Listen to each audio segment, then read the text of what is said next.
So, discuss naman natin tong another past board problem in MSTA. So, this one is under the topic workforce methods, construction methods and project management. CMPM, di ba meron naman kayo nun?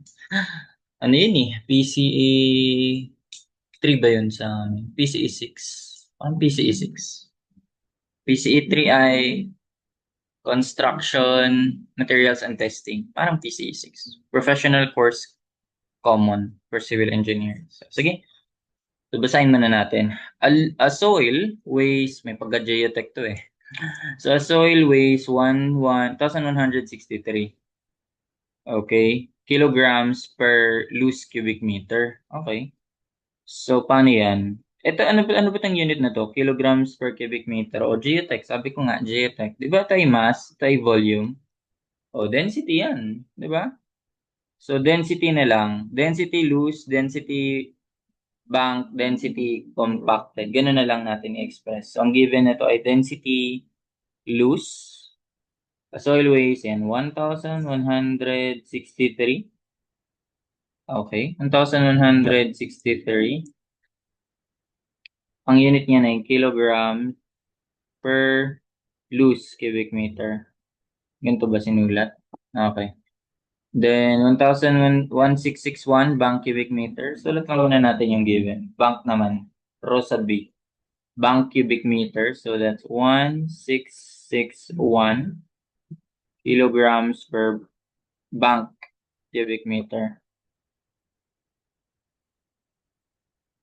Okay, para lang may distinction, though nandito naman, ilagay ko na sa subscript kung anong klase yun.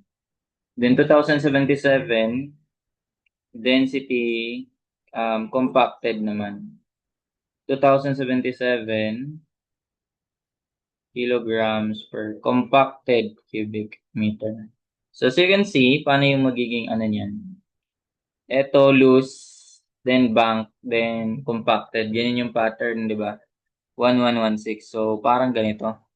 So, density loose, baga density bank, yung density sa bank condition, ay yung tag natin dito, yung in situ is greater than yung sa loose condition, but less than sa compacted condition. Ganyan, yun lang yun. Kaya yung tinatanong, how many compacted cubic meters are contained in 605,250? Okay? Loose cubic meter. Volume na siya. Volume lang siya. Loose cubic meter. Di ba, then, ano lang to? Geotech lang to. Sangin banda. Dito banda. Tapat ko na lang. Volume kapag compacted ay 605,250 loose cubic meters. Okay? So, ang hinahanap ay how many compacted cubic meter? Ito, volume. Ay, ano ba? Ito pala yung hinahanap. Mali ako. So, ito ay volume nun sa loose. Tama ba? Loose nga eh. Loose cubic meter. Okay? So, dito pala siya. Ang hinahanap pala natin ay yung sa volume ng sa compacted. Ito, kailangan ba to? Tignan natin kung kailangan sa... So, ayan lang. Okay. So, ito yun. Kinuha ko to sa book. Yung kay Nanali. Yun, reference yun eh. Pero di ko alam kung ginagamit pa rin ba yun. May lumalabas pa ba doon? Okay, so ito wala pa naman yung information dyan. Dito na tayo sa soil conditions. So, ayan, yun yung definition of terms. So there are three principal conditions or states in which earth-moving material, yan, under earth-moving material pala yan, may exist. So bank, loose, and compacted. So the meanings of the terms are as follows. Pag bank, material in its natural state. Or yung tinatawag din natin in place or in situ. Yung undisturbed, kumbaga. So, unit volume is defined as bank cubic yard or bank cubic meter. Ayan, yard kung English, meter kung SI. Then, ang loose naman, material that has been excavated. Yung na-disturb na siya. And loaded. So, parang truck volume. Kung may transportation to, nasa truck na siya.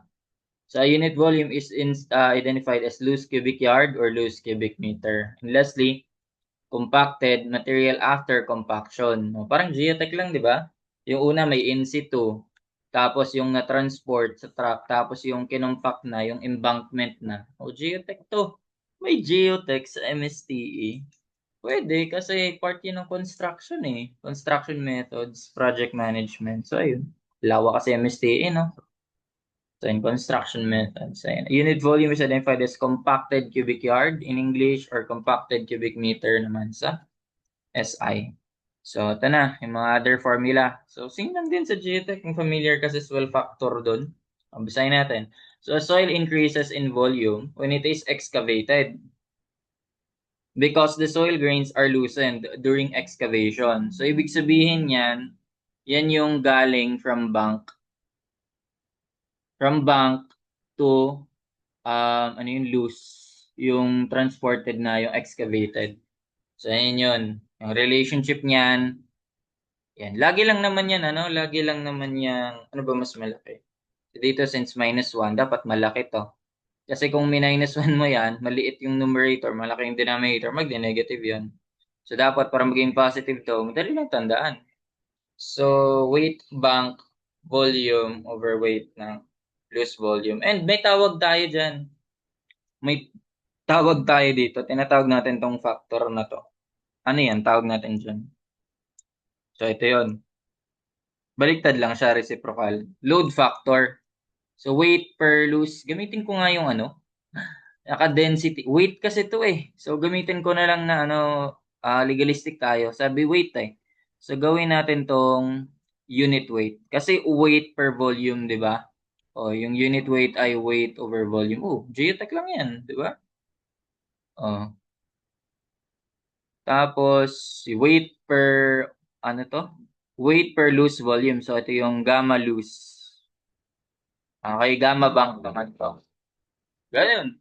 So, ang load factor ay gamma loose over gamma bank. So, ang relationship niyan dito ay gamma bank over gamma loose. Ibig sabihin, reciprocal nun. 'Di ba? So, ang reciprocal siya nun, 1 over, parang ano, 1 over, ang tawag dun? Load factor, LF na lang.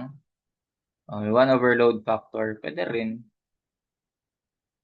1 over load factor. Tama? Oh, kasi ang load factor ay, sulat mo nga muna to para madali. Oh, weight per bank volume. So that is weight over volume, unit weight yon, bank over unit weight, loose. Haba kasi ng mga pangalan eh. Mas okay mag-geotech tayo, gamma-gamma na lang. O, -1. So, ito, tinatawag tayo dito, di ba? Gamma bank over gamma loose, reciprocal lang. 1 over load factor. So, ganun. Sumasama talaga siya. So, 1 over load factor, -1. Pwede rin yun. May relationship siya. Ganyan. Pag swell, tapos kapag shrinkage naman, when the soil is compacted, so some of the air is forced out of the soil's void spaces. So as a result, the soil will occupy less volume. Ito naman ay pang compaction na, yung compacted na.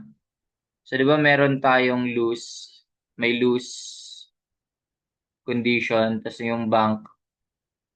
Una pala yung bank. Ano ba yan?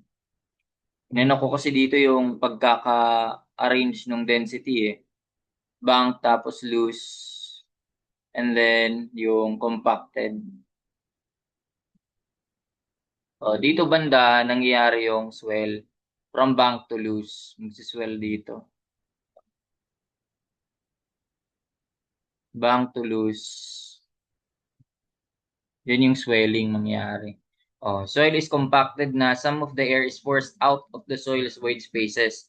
So as a result, the soil will occupy less volume na than it did under the bank or loose condition. So this phenomenon, which is the reverse ng swell phenomenon, is called shrinkage. So yan naman yun.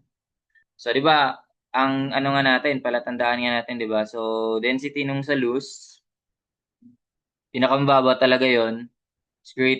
Density niya sa bank is greater than density sa loose, less than naman siya ng density pag compacted na.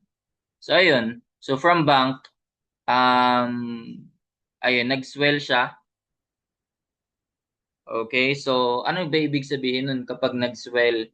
Parang ano, ang nangyayari doon is lumaki yung volume. Tama? Dumami yung volume pag nag-loosen siya. So parang dito sa bank, sige gamitan natin to ng void ratio. Gamitan natin ng sa geotech na alam natin. Di ba ang sa bank may in situ kanyan, E sub O. O sa loose, pag nag-loosen siya, ibig sabihin ano yun? Emax yun, maximum void ratio, di ba? Then kapag compacted, yun na yung minimum void ratio. O in terms of unit weight, ito yung in situ unit weight or simply gamma I, kabahala, paano?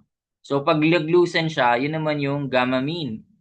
Or ganito, gamma dry. Gamma dry yung gamit natin dun sa geotech. O ito kapag nag-loosen siya, nagko-correspond sa maximum void ratio ay yung minimum dry density. Then ang compacted naman ay gamma D max. Mas malaki naman. O ganyan lang. 'Di ba? May relationship yan sa geotech.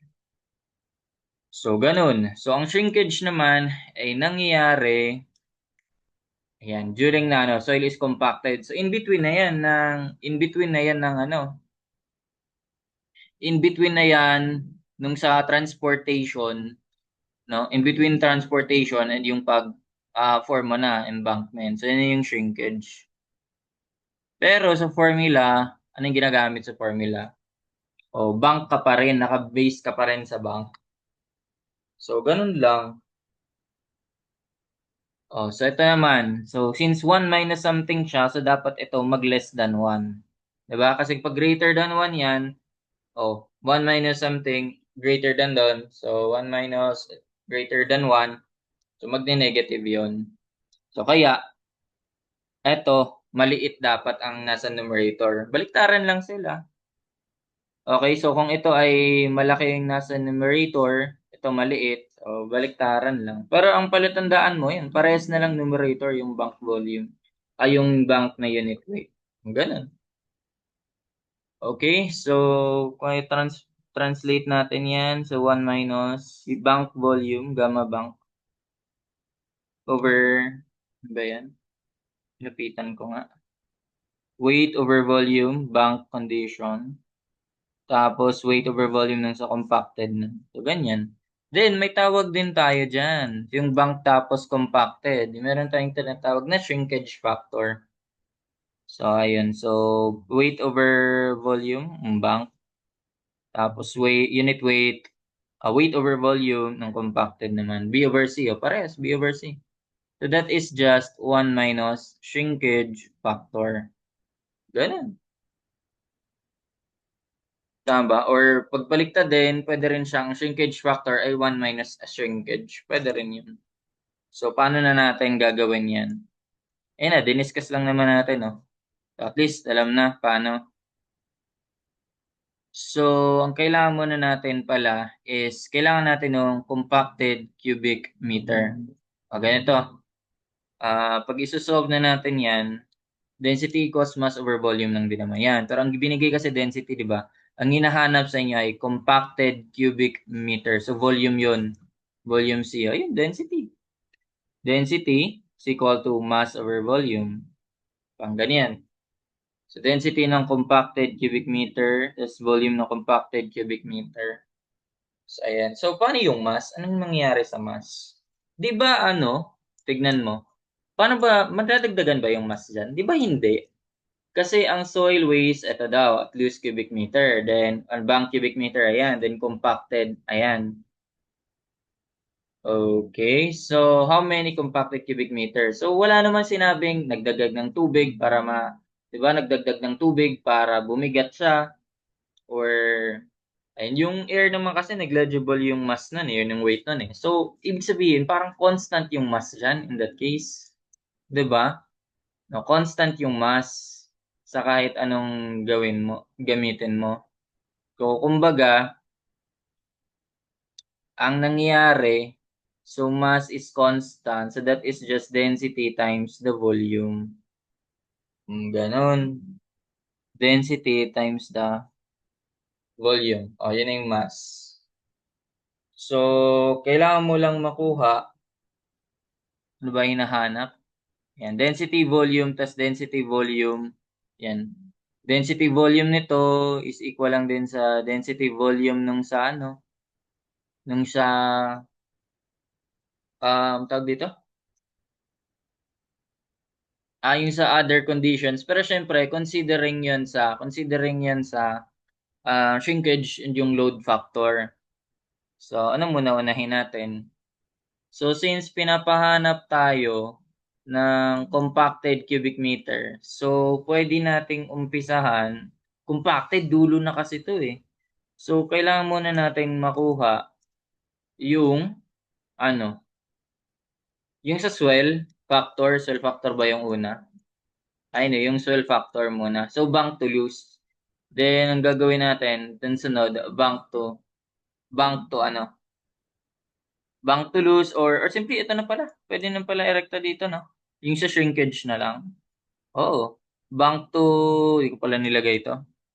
Ito ay bank to compacted naman. Or loose to compacted talaga yun eh. Pero, ang ginagamit sa formula ay yung bank pa rin. Okay, lagay ko na lang. Loose to compacted. Pero ang ginagamit sa formula ay yung bank pa rin. So, anong gagamitan natin dyan? Bank to loose. Yung sa swell factor, bank to loose is swell. Ang shrinkage ay bank to compacted. So, ito yung gamitin natin. Ba? Ito yung hinahanap. Compacted cubic meters are contained in. So, parang gawin na natin, mag-umpisa na tayo sa volume ng volume na ito, VL. So, anong i-multiply natin dyan para maging,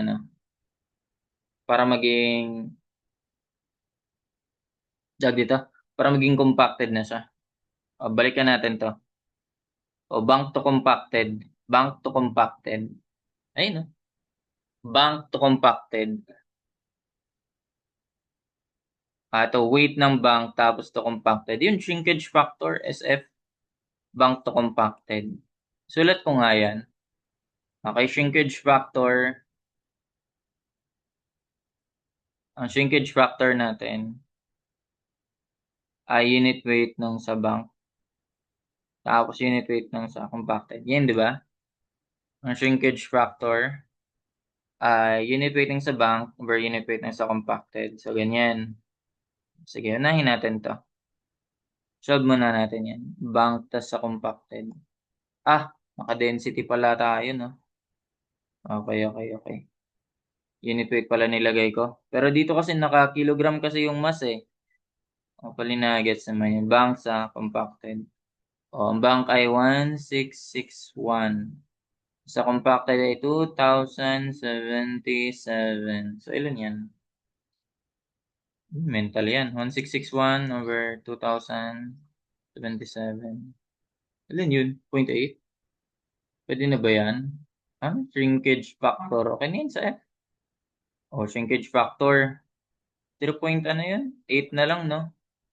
0.79. 0.8. Yan. So, paano yan? Anong relationship niyan? Yun yung sinasabi ko. Na yung may, ano sila, um, yung sa bank tas compacted. Kung papalitan mo to, ayun, no, compacted. Kung papalitan mo yan, yung bank tas compacted nang naka-express in terms of density, ano naman, tawag nito? Volume naman, tama? Okay. So, ano mangyari? Again, density, mass over volume. So, ayusin nga natin to. Okay. So, density na lang muna. Wala munang subscript yan. So, papalitan natin tong naka-density in terms of mass over volume. So, ayan na nga. So, ang gagawin natin, split natin yan into two. So, meron tayong density ng sa bank condition. So, that is mass over volume nung sa bank. Then, density nung sa compacted condition. Tapos, mass over volume nung sa compacted. So, ganun. Okay, susulat mo yan. That will be mass over volume nung sa bank. Tama? All over mass, all over volume ng sa compacted. So, ayun, magka-cancel lang tong masses kasi nga equal lang yan sila. So, ano mangyari dyan? 1 over V divided by 1 over VC. So, magre-reciprocal sila, di ba? Palang mangyari, si VC na yung nasa itaas. Ayan, volume ng compacted yung sa itaas over volume ng bank. So, that is equal to, yun pa rin, 0.8. O, ito na ba yung hinahanap? O, yun, volume ng bank ang kailangan natin makuha. O, paano yan? O, yan nga, kailangan mo pala talagang dumaan pa sa ano. Kailangan mo pala talagang dumaan pa sa loose to bank. O, yun. So, kailangan mo rin pala yung shrinkage factor, ay, yung load factor pa talaga, no? Ganyan, naputol ka dyan eh. So, load factor, di mo masasolve eh. VC unknown, VB unknown, VL yung given. So, kailangan mo talaga dumaan pa sa load factor. Paano yun? Ayan, loose over bank. Okay? Loose over bank naman. So, density nung sa loose over density nung sa bank, that is equal to, ano yung loose? So, gagamit pala talaga lahat. 1163 over yung sa bank, 1661. Ilan yan? 1663, 1163 over 1661. Oh, isa pa to. Oh, nice. 0.7. Ayan na, 0.7. Oh, so, alam naman na siguro mangyari din dito, di ba? So, that is volume ng ano? Volume ng nag-reciprocal na. Magiging bank na to over volume ng sa loose. That is 0.7. Ganun. Katulad lang dito. So, ginawa natin, nag-reciprocal lang siya. So, ganyan kasi yung relationship ng density and volume eh. Inverse sila. 'Di ba? So, density yun. Density to. Ito yung volume sa baba. So, inverse. Ito yung constant natin, yung mass. Okay. So, substitute na natin yung volume. 605,250. Volume loose. 605,000. Grabe. Yung tanong na to, ma, ano talaga eh, sakop lahat eh. Maganda rin. So, ayun, 0.7 times 0.7 times, kailangan mo talaga makuha, 605,250. Then, 423,675. 423,675. Nasa choices na ba yan? O, bank yun. 423. Ayun. Ha? 423,784. For real ba? Tama naman, 605 to 50. Tama, di ba? Baka, okay, tama. 675 talaga, no? Ito talaga siya. So, baka yun na isagot mo, pero bank pa lang yan. So, gagamitin mo yan dito. Balik mo yan dito. So, compute mo na yung compacted. So, 423. 423,675. Times mo na lang sa 0.8. So, yan. Times mo sa 0.8. Di ba yung nasa F? Ito yung nasa F. Ayun, no? 0.8. Ayun, 338. Ayan, 338,817. Ang layo. 338.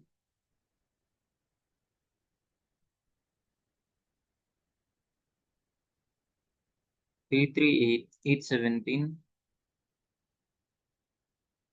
338,817.6. Ayan yung reference. Pakita natin. Baka ano, cubic meters. Dito ba yun sa choices? 338,817. 905. Bakit? 423,675.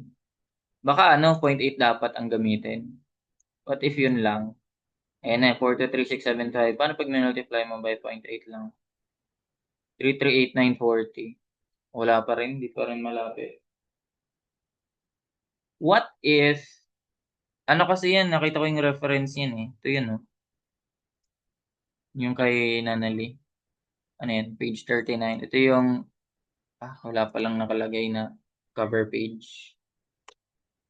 Ilang beses na to ginamit na reference eh. Ito naman 332.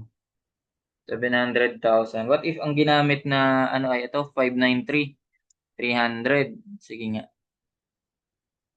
Pero 300 pa rin ba magiging sagot? 332. 593, 300. Imbes na ano, imbes na 605. Pakita lang natin. 593, 300. Pero ito na rin yung malapit na sagot eh, 338. Masasagot mo na yan. Pero what if yung original yung given? Di ba? 593, 300 loose cubic meters. So, ganun lang din naman. Dito lang tayo. Multiply lang natin yan. Yun lang naman mababago. Gagawin dito magiging 593, 300. O 332. Wala na. Yun na talaga siya. Tama lang pala yung value na yun. Or what if naka-F to? Parehas naman sila ng given eh. Yun lang na to. 332 talaga. So, sige.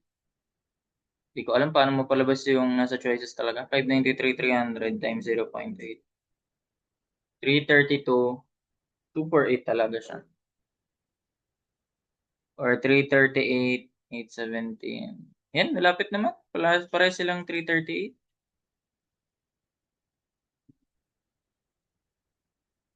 Ay, wait lang. Mali pala ako nang nilagay. 605, 250. 338. Ito malapit talaga. 940. 338. Yan na lang, 940. 338,940. So that is compacted cubic meter. No? Ito ay bank cubic meter. Mali, may tanong yun. Bank cubic meter. Yun lang yung tanong. Di mo na kailangang magana. Yung sa shrinkage. Wala na yung shrinkage factor pag bank lang. Pero kapag um, tinatanong yung compacted, tapos binigyan ka ng loose, sakop lahat yan.